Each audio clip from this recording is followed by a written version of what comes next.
Welcome back to the Deep Dive. Today we're looking at something pretty fascinating. It's where scripture, history, and language all seem to collide. We're diving into the Quranic story of the golden calf. You share sources focusing on Surah Taha, that's chapter 20, verses 83 to 98 specifically. And this part zeroes in on one figure, doesn't it? This instigator, the Samiri. That's absolutely right. And before we jump into the story itself, it's really important to set the scene, the context. Surah Taha, it was revealed in Mecca. This was a time of intense persecution for the early Muslims. So for them, the Exodus story wasn't just ancient history. It was, a powerful source of comfort. It showed God guides and protects his followers. Like, he saved Moses from Pharaoh. Right. So seeing the golden calf story right after that deliverance, it's not just a plot twist. It's got a deeper meaning. Precisely. It's one of the starkest warnings, really.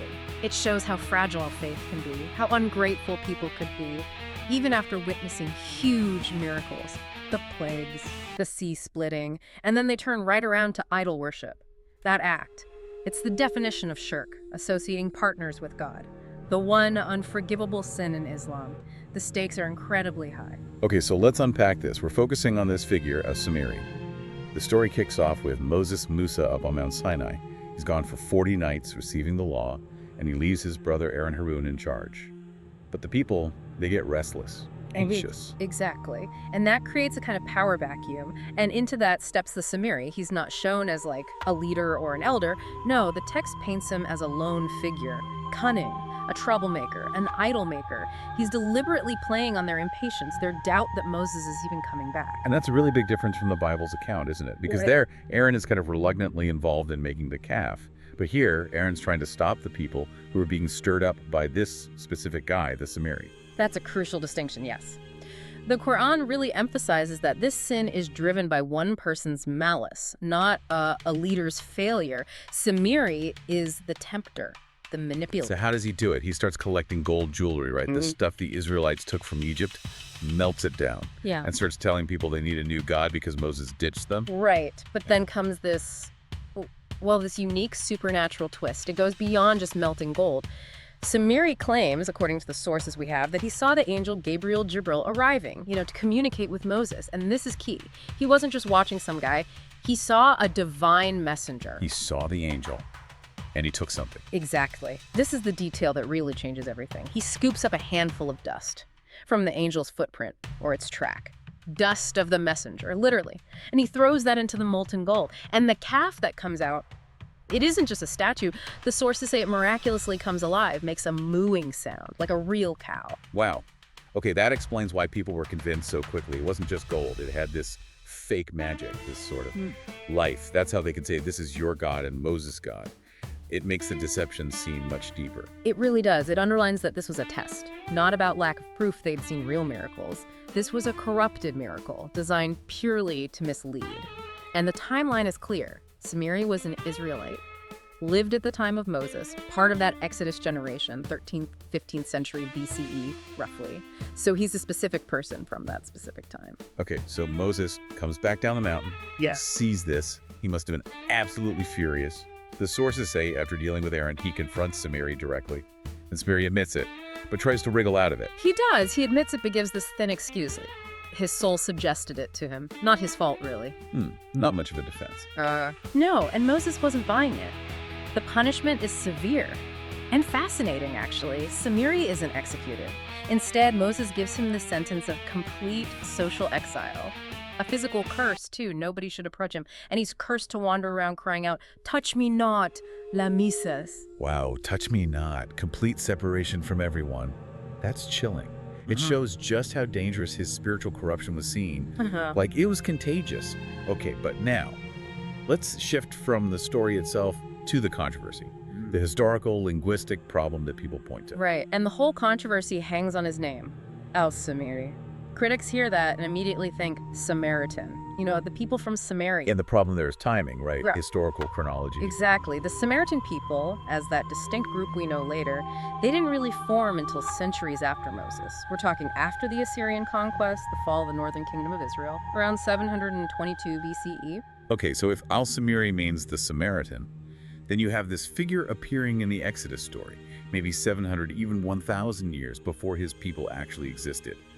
That's the apparent anachronism.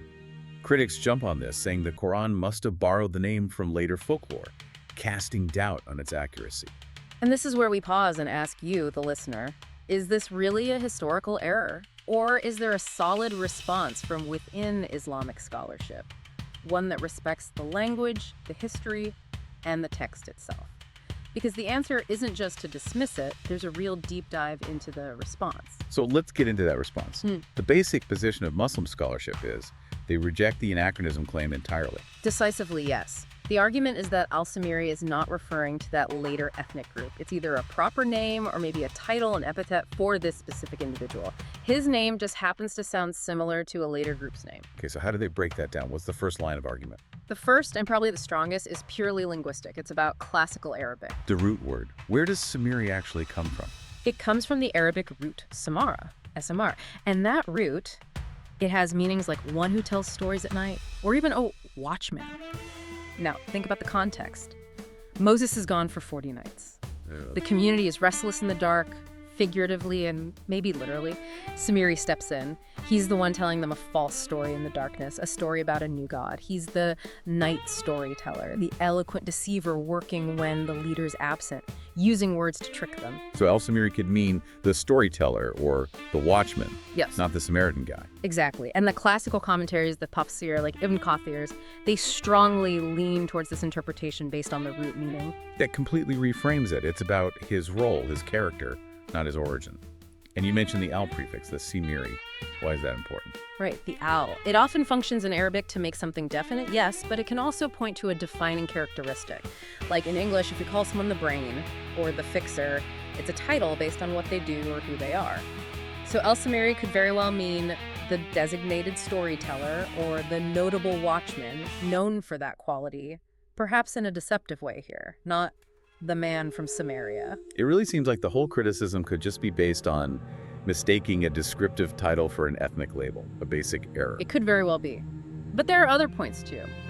A second argument, more historical, suggests Samiri might relate to a pre-Exodus Egyptian group or place, maybe a clan called Samira or As-Samiri, perhaps meaning watchers or guards in that context. If such a group existed then, the name makes sense for someone coming out of Egypt. The later region of Samaria could just be a coincidental naming centuries later. Okay, so we have the linguistic argument about his role and a possible historical link to an Egyptian group. What's the third angle? The third is also linguistic, but it's about grammar and projection. Critics are essentially reading later history back into the text. Think about it.